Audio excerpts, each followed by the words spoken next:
welcome to Reality Hour. I'm Adam Samuel. Today, we are talking about what was originally supposed to be the final episode of American Idol that we were going to be able to cover before the live shows. Some stuff happened, but apparently now we have 2 weeks, so there's going to be another episode. But joining me for this podcast is my co-host, Eric. How you doing today, Eric?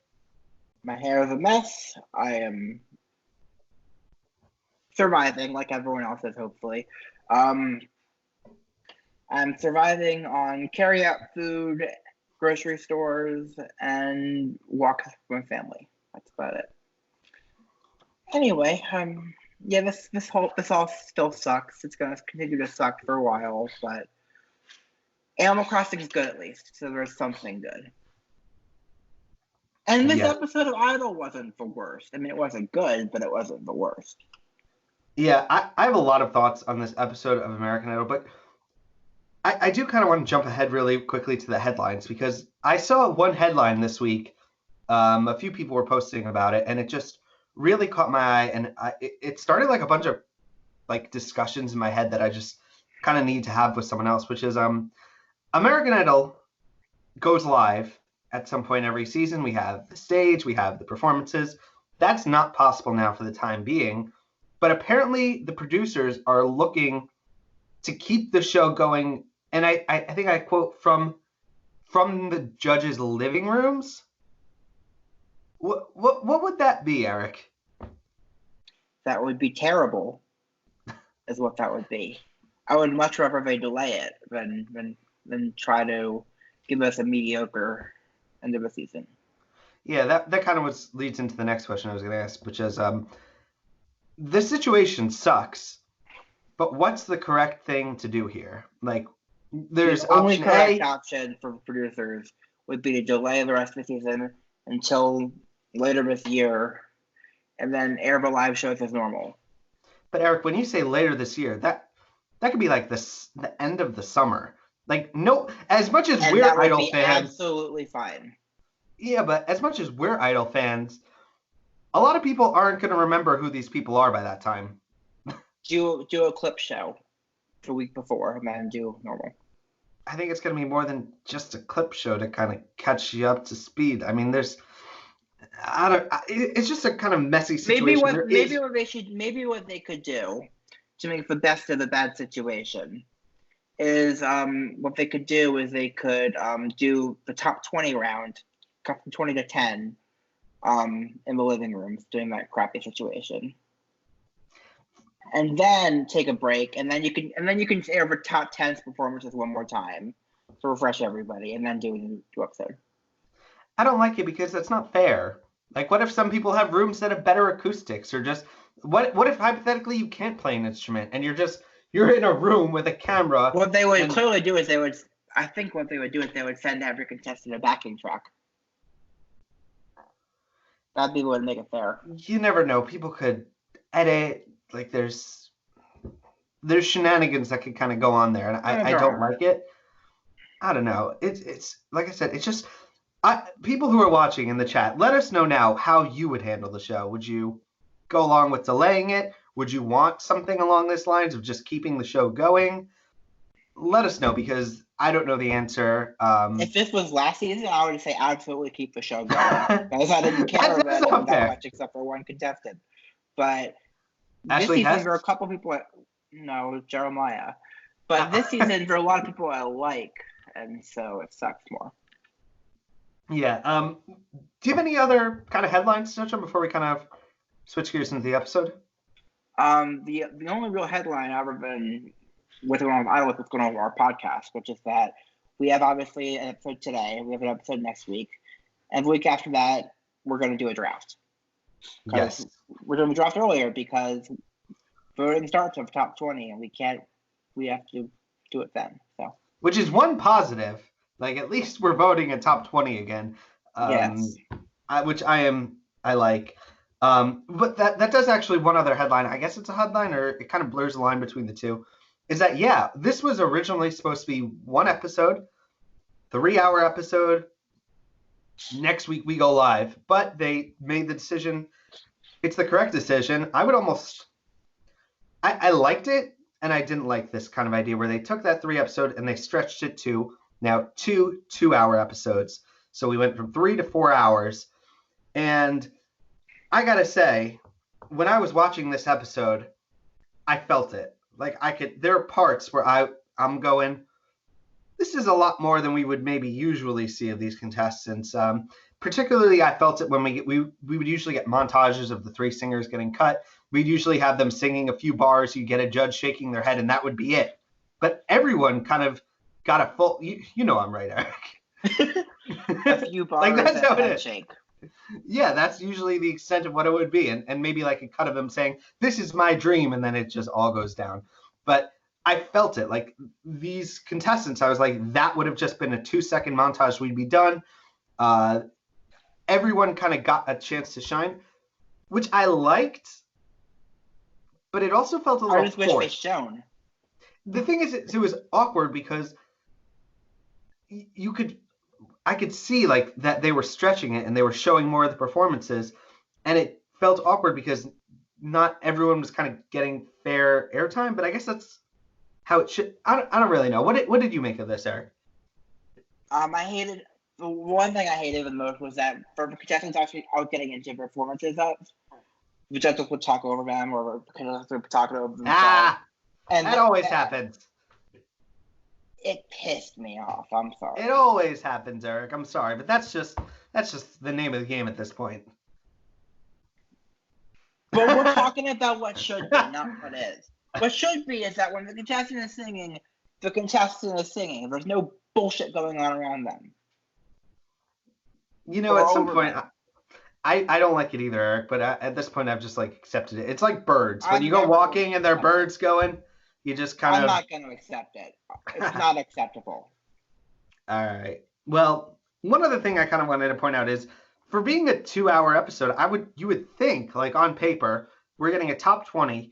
Wouldn't they reveal, like, 10 contestants this week, 10 next time? Now, here we got, like, this awkward, like, 8 people moving forward. It's just a little bit off balance. But we get some cuts. I got a feeling we got 9, actually, but we'll see.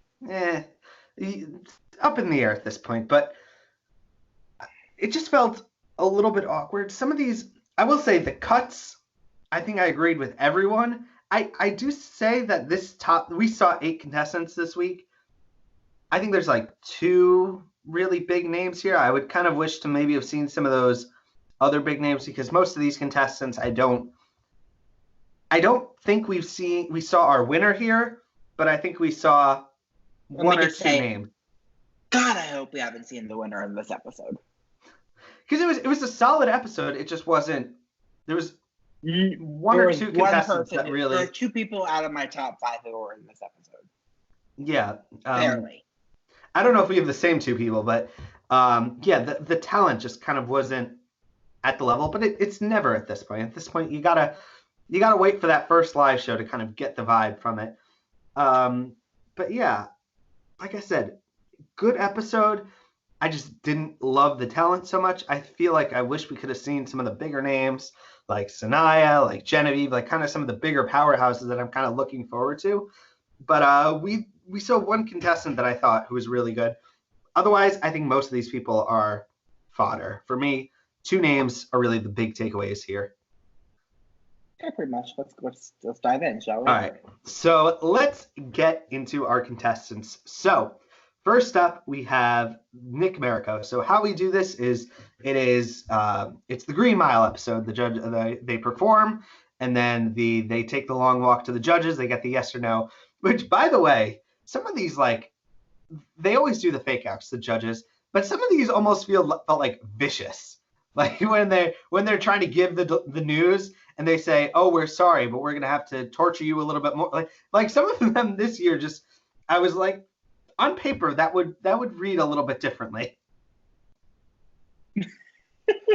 I think I know which one you're talking about for that in particular.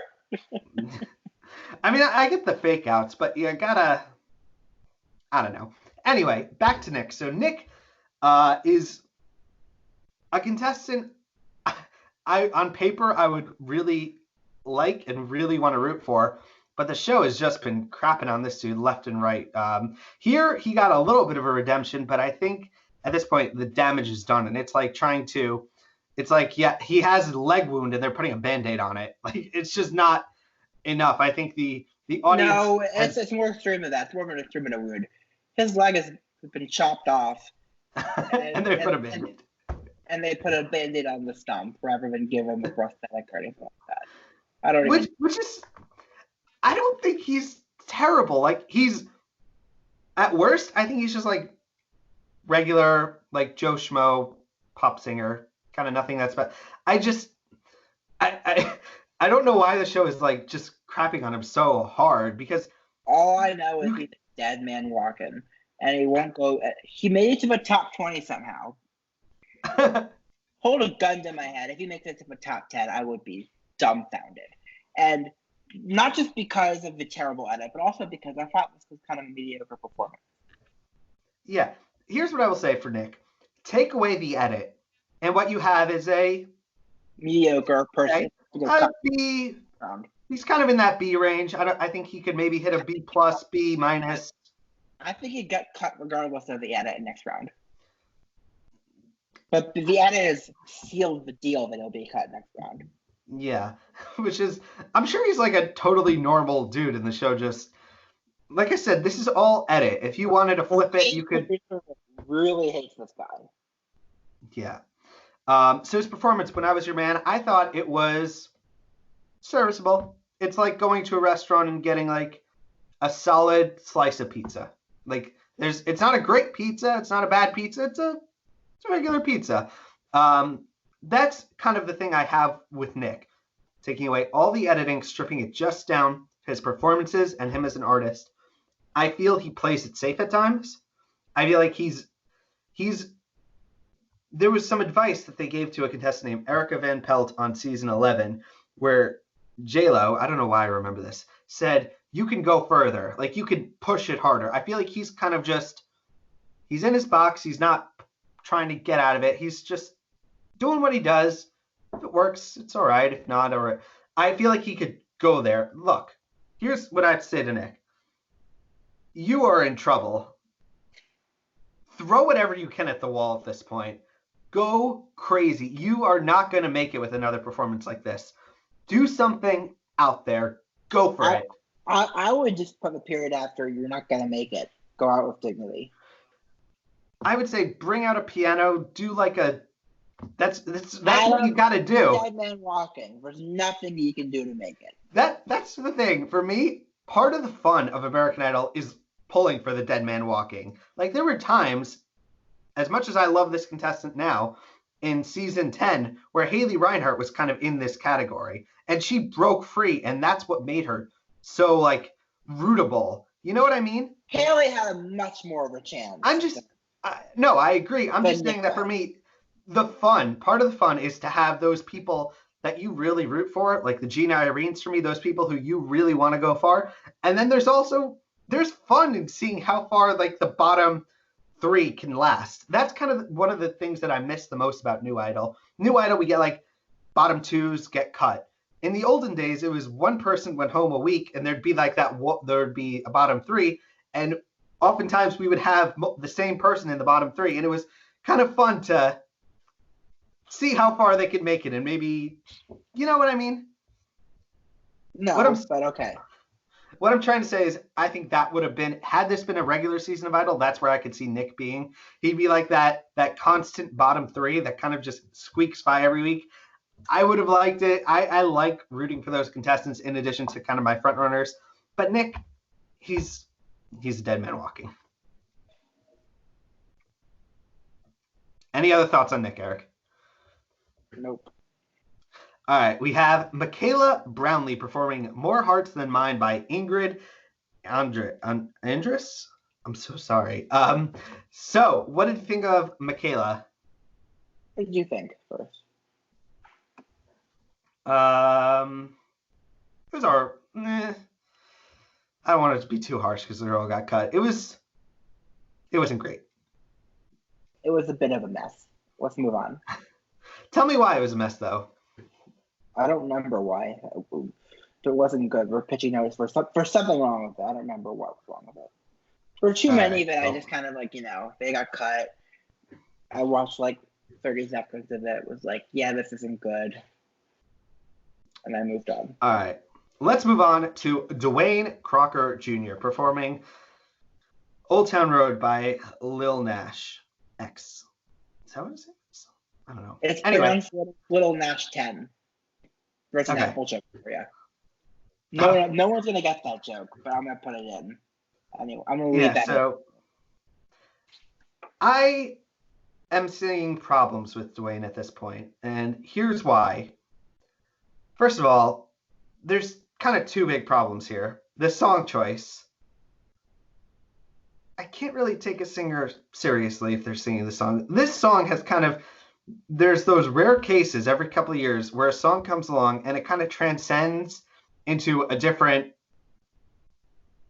category, like the meme category. Like you know what I mean a little bit?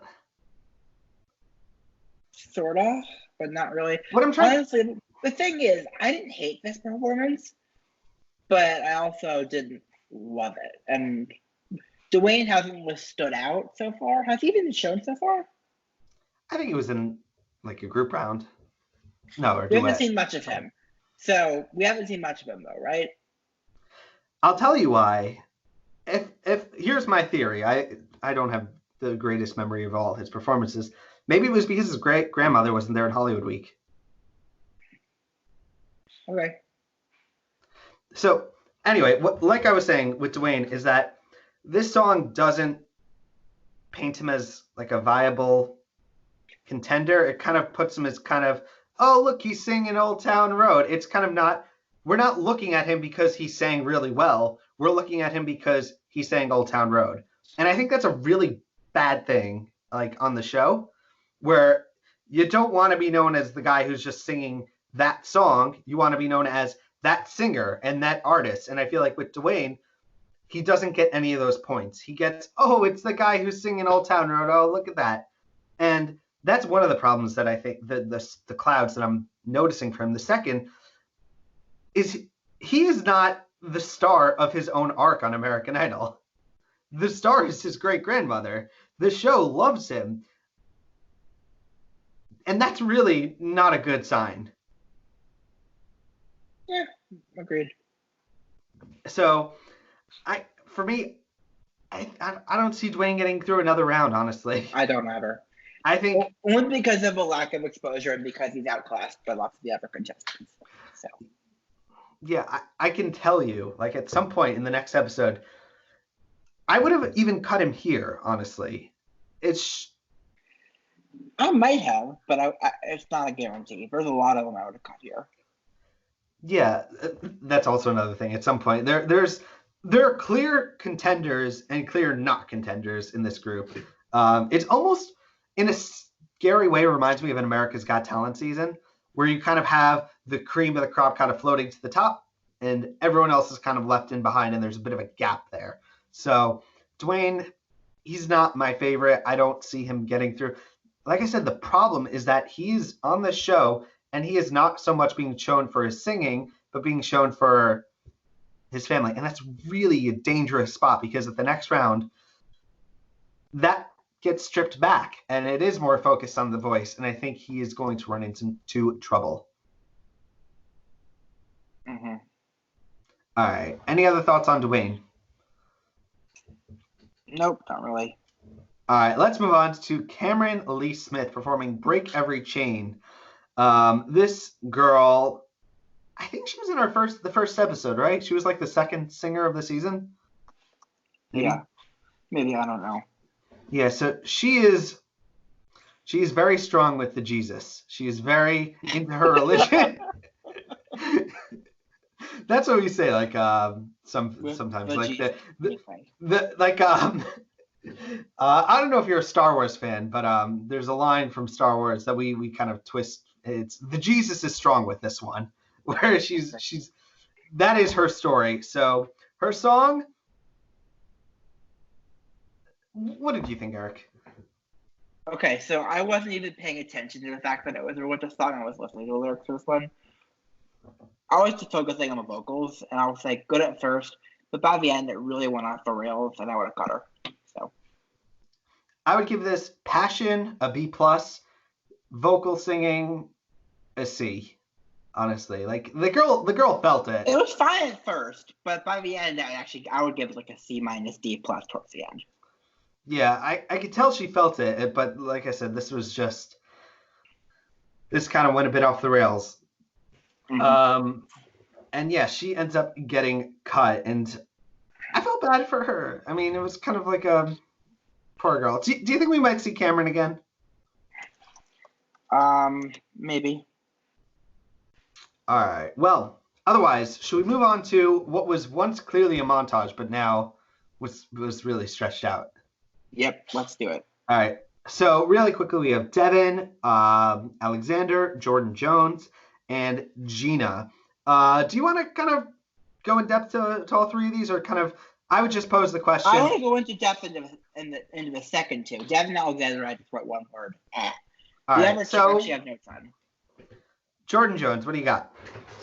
I think he's a million times better than Nick and Lewis. But he got cut.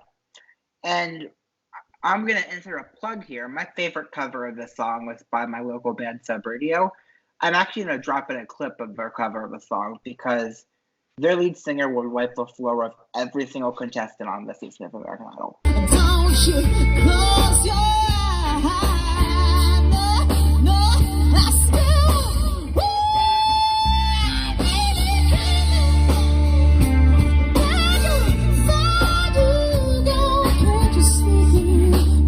Is this the first time we saw Jordan Jones on the show? I don't think so, but I don't care. I mean, it was a good phone choice. He didn't do an outstanding job with it, but he was way better than Nick and Louis Knight and possibly Francisco. Yeah, so I gotta say, of all the contestants cut this episode, Gina is the one I would maybe have considered putting through. Just from my opinion, she performs Finesse by Bruno Mars. She has something a lot of contestants don't have this season, which is like personality. Like this girl is all personality. She is someone who is fun to watch. Vocal ability, it's not incredible, but she would stand out in a crowd, if you know what I mean. For better or worse, she's someone to kind of keep your eye on. And I can get why she's cut, but I am still a little bit bummed out. I think Jordan and Gina are the only two that I felt like were kind of robbed in any sense of the word. Maybe we'll see them again. None of them were really robbed. The only robbed because of the people who made it through instead of them. Yeah. Like I said, this episode did not make the biggest case for the top 20 so far because there's just not that many great names kind of coming out of it. But maybe Louis Knight is one of them. He's performing Castle on the Hill by Ed Sheeran. This song blew up and was really popular. So many people were singing this. This was everywhere. And as great of a song as it is to listen to the radio, to sing with your friends, this is not a competition song. Like, it doesn't go anywhere. Like, if you're on a Grammy stage and you're performing it, that's one thing. But if you're singing it to show off vocal ability, you're not going to get too far. He's just so average. I'm sorry. He's just... I'm really not feeling it. I'm sorry. It's funny. At this point of the episode, I would put him... he's like tied with Louis, with Nick. No, he'd be in a tie with Nick. That's it. He'd be tied with Nick in the front, followed by Dwayne. Because I don't... You hit it right on track. He's just so average. Like, there's just... Here's what I would say, honestly. Honestly, I would put Jordan and Gina way ahead of Louis Knight. I would have put either of them through over him. Because I don't get it. I mean, the judges are hyping this kid like crazy. We get them every year. He's Johnny Brens. I think Johnny Brens was better. Really? Johnny Brens had like a huge train wreck moment, didn't he? He sang the Panic at the Disco song. And that was really rough. I don't remember well enough, but I don't know. It's just... Yeah. Anyway. I'd love to be proven wrong by this kid and see what the judges are seeing in him, but I don't think I ever will. So I think this is just a case of the wrong song, because honestly, him behind a piano, I think is a strong suit. I don't think any of the songs that he's done have really blown me away so far. Nothing he's done so far has been above a B for me. All right. Well, we move on to Francisco Martin performing Falling by Harry Styles. And this is a bit of a flip for me, because when we talked about him last, I was considering sending him home. Here, I think he was the best so far of the episode. What about you? Not the best so far of the episode. Again. So far, like I said. Jordan and Gina were better. The ones who made it through is how I'm judging. The ones who made it through. Sure, by default. I mean, he was okay, but I was bored. Yeah, I'm just not invested. He's not a contestant I could kind of really get behind. I don't feel myself like any attachment. Like I said, at this point still in the episode, I'm kind of scratching my head going, where are the heavy hitters? These are kind of, I'm waiting for, like I said, people like Jovan, Sanaya, Genevieve, like kind of the bigger draws for me in the season. And Francisco just isn't that. The thing is, I do think, like I said, with Nick, Louis, and there's a few other names kind of to come, not in this episode maybe, but next, I think he's a hit or miss contestant. Either he is, and I think we'll be able to tell by the first performance of the live shows when those ever are. He is either going to rise to the occasion or crumble, I think. And I think we will know very quickly into the show once we get to that process. Okay. Let's move on to the first one with any like genuine chance of going far. All right. Next up is my favorite of the episode, my number one, by quite a gap. It is Jovan Webb performing "You Are the Best Thing" by Ray Lamontage. So sorry. Yeah. So I was like, finally, we got a name that I can kind of get behind. I'm excited to see Jovan again. Which is also funny because I put him number one. I don't even think this was his best performance. I think he could go further. It wasn't his best performance, but it was still my favorite of the episode as well, actually. So yeah, I think he, like I've said this before, he is a sleeper contestant. He is just waiting for that one performance to kind of bust out and kind of soar. I used to think that he was kind of a soul singer. I think he's more blues. And the contestant that he reminds me of the most, this is a throwback, and I will be impressed if many of you people watching this remember it. If you do, let me know in the chat. There was a contestant on The X Factor, the first season I watched.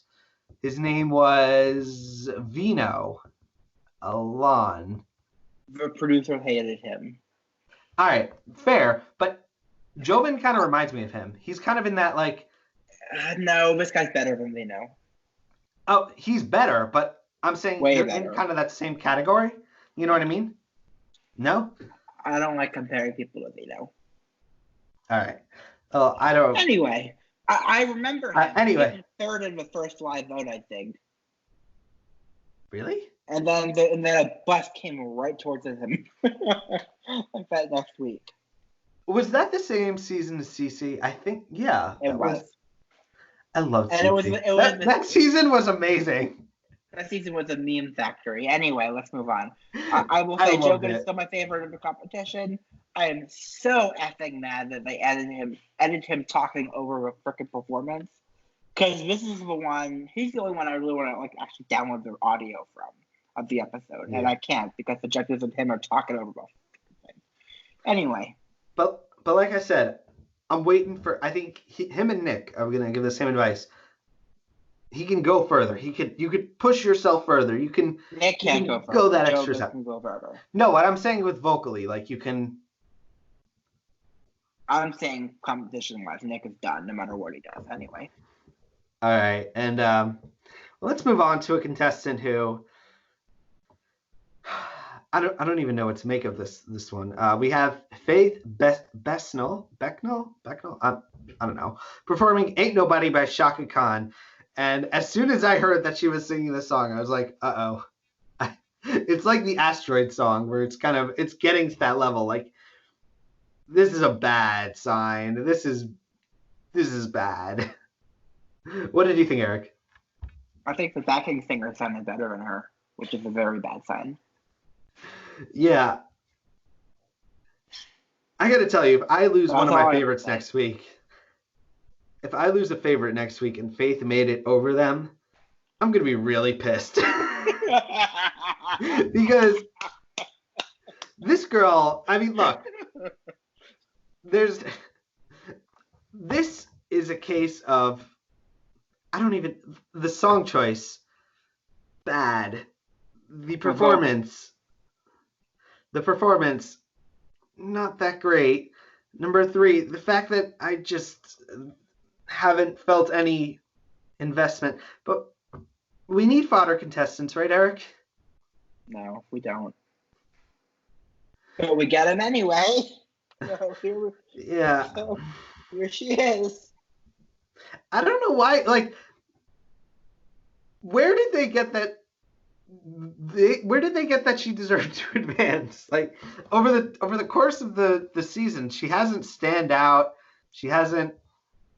Well, to be fair, I haven't edited her to stand out, so.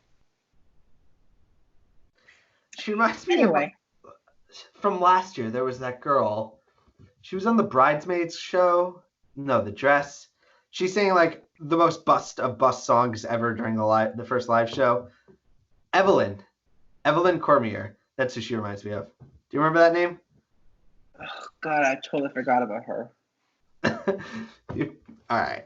Well, let's move on to Amber Fielder performing Good Kisser by Lake Street Drive. And what the hell is with this song choice? Like, what a strange song. I mean, she performs, and she kind of really struggled through it. I mean, this was just awkward. It was a mess. The thing is, I remember liking her in the past, but this was not good. So.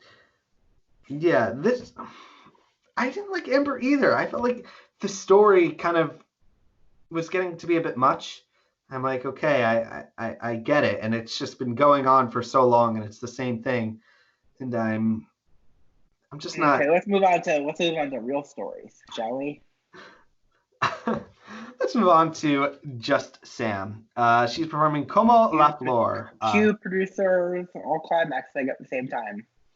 Yeah, by Selena. So she performs in Spanish, but she actually says she doesn't speak Spanish, which is kind of crazy. But, like, it's cool. So for me, this was, of all the times we've seen Just Sam on the show, this was the most palatable time we've seen her. Like, there was the emotional overload was kind of drawn back, I felt, at this point.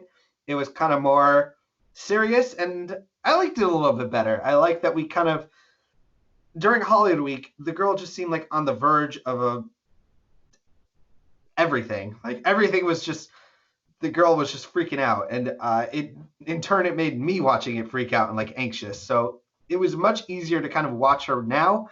Her performance, solid. I don't think the producers clearly love her. She is, I will say this, and you can quote me on this, because if she does not make it to the top 10, she is 100,000% going to be wildcarded. Somehow she is making it into that top 10, either by the vote or by producers' manipulation. And if we get, not manipulations, like a wild card or something like that, even if she doesn't get the wild card, even if there isn't a wild card, a producer is going to like fly down from the heavens and hand her a ticket and said it was a top 10, now it's a top 11. That's what I got to say. Worst case scenario, they will definitely have her back on the finale to perform one more time, because they can't say goodbye to her yet. Anyway, yeah, she like I said, all the producers were just like loving this girl, and I liked that she did something different this time. I don't think it was great. I think it was by default, she's my second favorite of the episode, but that's not the way you want to do it. You don't want to do it by default. I will say she's probably my top 5 of the episode, but that's not great because there were like 8 people, and Faith is almost in that top 5. Well, no, actually, Faith isn't. Nick is almost in that top 5. So, yeah. Don't have much to say for her. But who I do have a bit to say about is our final contestant, Johnny West, performing You Found Me by The Fray. We have 2 more. Two more, I'm sorry. Johnny West, well, the last results is what I was actually, Fine. I guess. Anyway, so he's performing You Found Me by The Fray. I cannot stress enough how much this dude is giving me like Colton Dixon vibes. Everything about it. He had the same kind of structure for the audition. It kind of went the same way. I really enjoy Johnny. I can guess Eric isn't that high on him, but I really like this dude. I think he's really great. I think he's going to be one of the last guys standing in the competition. If anyone wins, if this is a normal season, like last season before, and the person that I don't like is going to win, that person's going to be Johnny. Why don't you like Johnny, Eric? I honestly thought his voice was so weak on this, and it was just, there were parts of that were like straining to hit some notes, and it just bugged me, honestly.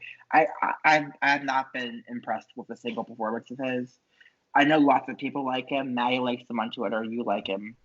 But I'm just, not my thing. But by the way, Maddie's tweets during American Idol, perfect. It's like a chef's kiss. She nails it. I love what she has been tweeting about the show. She's almost like a snarky viewer, and I love it. Like there's so much snark that she has for the show. I thoroughly enjoy watching her tweets. I feel kind of really bad for Margie here because she's still going to be there, but she's not going to be there. You know what I mean? And I really like Johnny. Eric, he's not Eric's thing. He is my thing. I will root for him. He's in my top 2. Like I said, there were 2 names that I kind of came away from the episode with. Joven and Johnny for me. Those are kind of the names, and that's it. Honestly, I would just pick Joven. I don't like anyone else. But I have to root for other people, Eric. I can't just. If I just have one person, like as much as I love Joven, I don't think he's gonna win. So, you know, this season ends with Johnny winning. It'll be the perfect way to ruin yet another Idol season.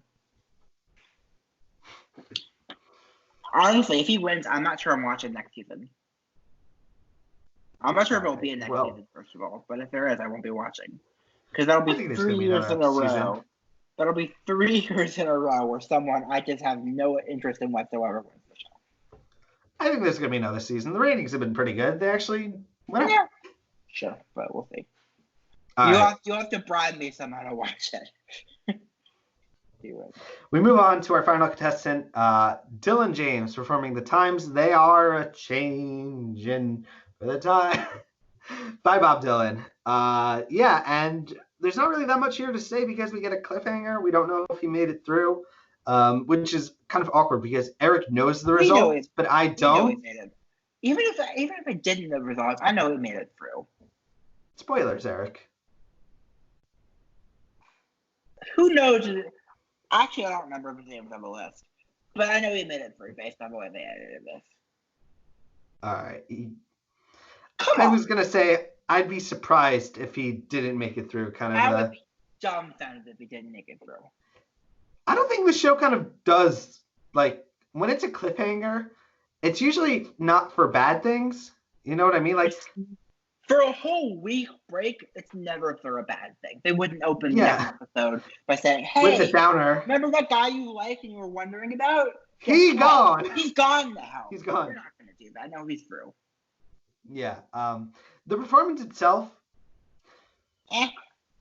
I think it's a good choice to go with this kind of with Bob Dylan because I don't think his voice is that. The song is the Jib Jab video from the 2008 campaign. The who? The Jib Jab video from the 2008 campaign. Oh, you were so close, my darling. Alas, no cigar. And now their tune is changing. I'll be back in 4 years. Heck, it ain't all that far. Oh, it's time for some campaigning. But yeah. Otherwise, Dylan James, I don't have that many notes. It's solid. He's just not a favorite of mine. It's just yeah, that's kind of what this episode left me with a little bit coming away. It's just I'm not invested in many of these names. And so we got 2 hours. We got 2 kind of big takeaways, and everyone else is kind of, for me, you know. Mm-hmm. But yeah, that's kind of our top 8 we have from this episode. We will fill that out with the top remaining 12 contestants next week. But yeah, as a whole, the only name I would consider switching in would be Gina. But who I would cut Faith. I would cut Dwayne. I cut all of them except for Joven and Just Sam. They're the only 2 of the episode that I actually think have given performances in the past that have justified their position on the show still. I would keep Nick because I'm interested to see how far this is going to go for him. I like a sick curiosity in that sense. Louis Knight, well, someone needs to go home at some point. Francisco, Joven, I would definitely keep.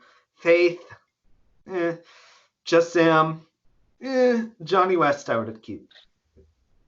But let us know if you're watching, if you're still here in the chat. Let us know, who would you keep from this top 8, and who would you maybe switch in / switch out? Which cuts did you agree with? Which did you not? Let us know. I'll be watching while the show is airing, so I'll be answering. So I'll be.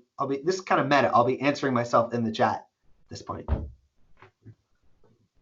Yay! Well, I guess that's kind of our episode, though. Any other things you kind of want to mention? Any superlatives, stuff like that? We already did that, so we're done. Sorry. All right. Well, I could say that I'm Adam Samuel. You can find me on Twitter at AdamSoapbox. If you've made it to this point of the video, like, comment, subscribe. We've been at 81 subscribers for a while. It would be like a dream to get to 100. So we would really appreciate it. Create a few fake accounts. We're okay with that. Wait, what? Create a few fake accounts. We're not going to complain if you do that. It's unfortunate that I actually just went deaf for a full 30 seconds, so I didn't hear what Eric said. Because go subscribe to us, please. I'm sorry. I hate begging. But yeah, that's what we got. Eric, where can we find you? EricAscher.com.